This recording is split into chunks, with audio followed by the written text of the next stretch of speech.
양국의 한을 품고 산천이 캄캄할 때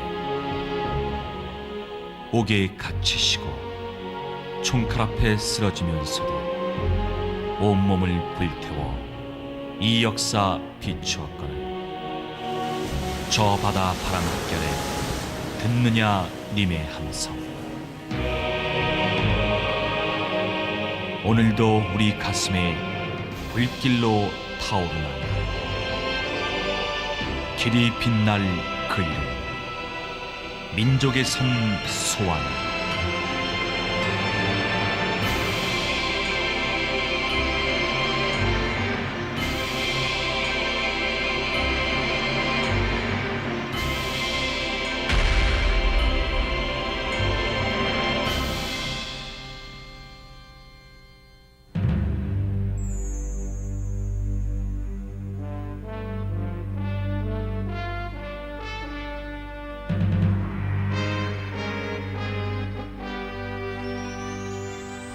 한반도 최남단 완도에서 백길로 1시간.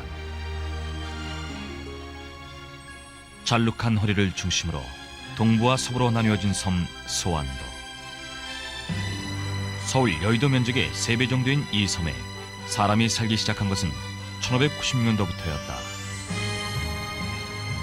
해남에서 바라본 형상이 마치 달이 떠오르는 길목 같다고 해서 달목더라 칭했다는 유래가 전설처럼 전해오다가 원도민이 힘을 합쳐 왜구를 물리친 뒤 되찾은 평화가 오래 지속되기를 기원하는 의미에서 섬 이름을 바소자, 평안할 안자 소안으로 바꾸고 이름 그대로 300년의 평안을 누렸다고 전하고 있다.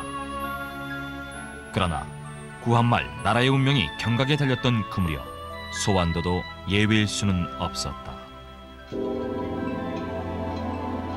1905년 을사보호조약을 체결한 일제는 제일 먼저 토지조사를 시작했고 그 여파가 소안에까지 미치게 됐다. 당시 소안의 토지는 궁방전이었으나 일제는 조선왕실을 회유할 목적으로 사도세자 6대손인 이경이라는 왕족에게 소유권을 넘기게 되었고 이에 반발하여 1909년 소안도민들은 토지 소유권 반환 청구 소송을 제기하기에 이르렀다. 토지 분쟁에 휘말리면서 주민들은 비로소 일제 침략을 현실로 인식하기 시작했다. 1897년 목포항을 강제 개항시킨 일제가 인천과 고베, 목포와 오사카 항로를 개설하면서 개항된 항구사를 왕래하는 일본 상선을 돕기 위해 당사도에 등대를 설치하게 되었다. 그런데 소안 사람 이준하 외 5명의 의병이 이 등대를 습격해 일본인 4명을 살해하고 주요 시설물을 파괴한 사건이 일어났다. 이것이 바로 당사도 등대 습격 사건이다. 그러나 역사의 물줄기를 바꾸기는 당사도는 너무 멀리 있었다.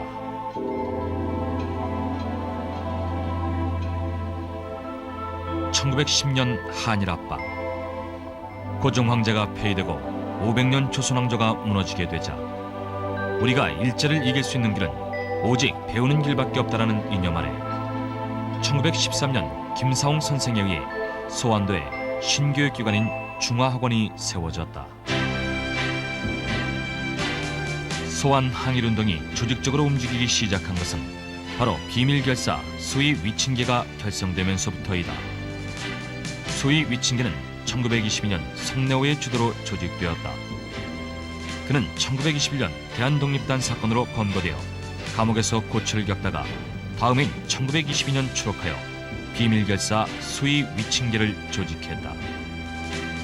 겉으로는 지역 주민을 위한 모임인 것처럼 꾸미고 안으로는 민족운동을 위한 비밀결사들로서 수의 위친계로 위장을 하였던 것이다. 암울한 시대였으나 소안들은 이때 작지만 값진 승리를 맛보게 된다. 1909년에 시작하여 13년간을 끌어왔던 토지 반환 청구 소송에서 승소 판결을 받아낸 것이다. 이 토지 반환 청구 소송에서 승리한 소안도민들은 이를 기념하기 위해 강습소 수준이었던 중화학원을 정식 학교로 승격시키기로 의견을 모았다.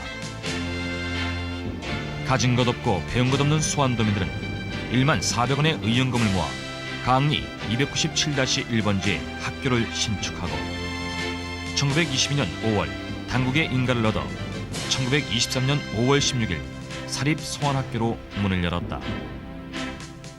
초대 교장으로는 김사홍 선생이었으며 소환도민들의 문맹 퇴치와 미신 타파, 조언 폐지 등과 조선어, 산수, 제조, 교련 등을 가르쳤으며 여학생들에게는 재봉 편물 등을 가르쳤다. 일장기를 달지 않았고 일본 국경일을 지키지 않았으며 항일운동의 산교육을 실천하는 요람으로서 항일 민족운동가를 양성하는 데 앞장섰던 사립소환학교. 그러나 일제의 감시는 더욱 높아만 갔고 급기야 1927년 봄 사립소환학교를 공립학교에 통합하기 위해 폐쇄 조치를 취하게 되었던 것이다.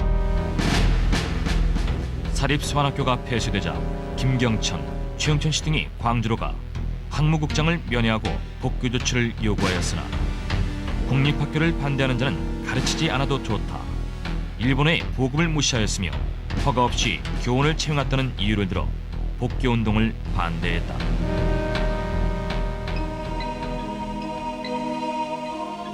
그렇게 암울한 역사의 소막이 시작될 무렵 수원의 청년 조직이었던 배달청년회가 1923년 사회주의 운동단체로 혁신된다.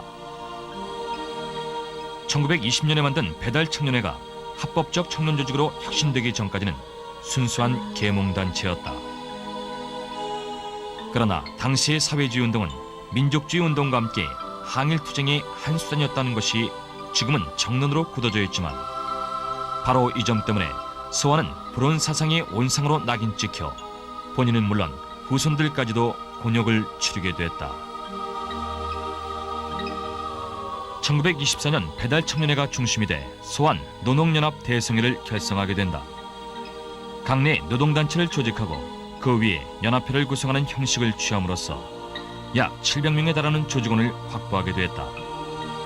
그런데 노동회가 창립된 그해 10월 간부 13명이 경찰에 체포되는 사태가 일어났다. 직무방해죄, 협박죄, 예배소에 관한 죄, 보안법 위반죄였다. 그러나 노농의 간부들이 구속된 실제 이유는 노농의 정기총회에 입회한 경관을 퇴장시킨 데에 대한 보복이었다. 경찰 당국은 이 사건을 빌미로 소환도의 사회운동에 제동을 걸고자 했던 것이다. 사립학교와 공립학교와의 갈등이 점차 심화되고 있던 1926년 사상단체인 살자회가 조직되었다. 사상단체는 새로운 세계적 사상조류를 연구하고 실천하는 단체로 이때 사상조류란 대부분 마르크스주의를 의미했고 살자회 역시 사회주의 이론무장을 목적으로 한 이념단체였다.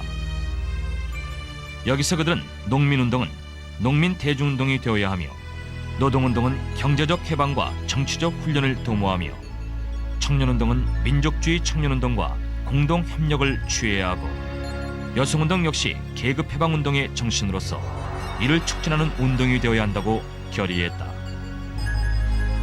1927년 들어 또 하나의 비밀결사대인 일심단이 조직된다. 송내호의 지도하에 청년층을 대상으로 조직된 일심단은 우리들은 조국 독립을 위하여 목숨을 아끼지 않고 나보다는 나라를 위하여 조국이 광복할 때까지 조선, 일본, 중국 등 동양 3국을 무대로 투쟁할 것을 맹세했던 것이다.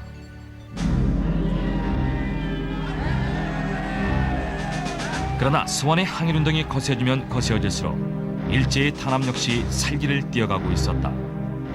중앙의 신관의 창립총회를 앞두고 소환 배달청년회도 개편대회를 갖게 됐는데 이때 준비한 선언서가 문제가 됐던 것이다.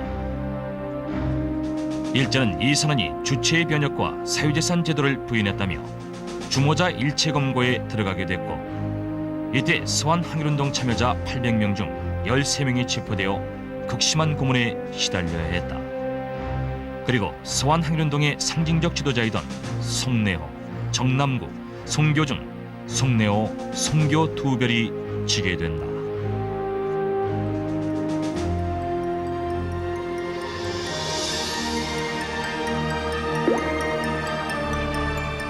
섬 이름은 소환이나 주민의 마음은 평안치 못하고 산 이름은 가학이나 학이 날아오지 않는다고 자탄해했던 섬 소환.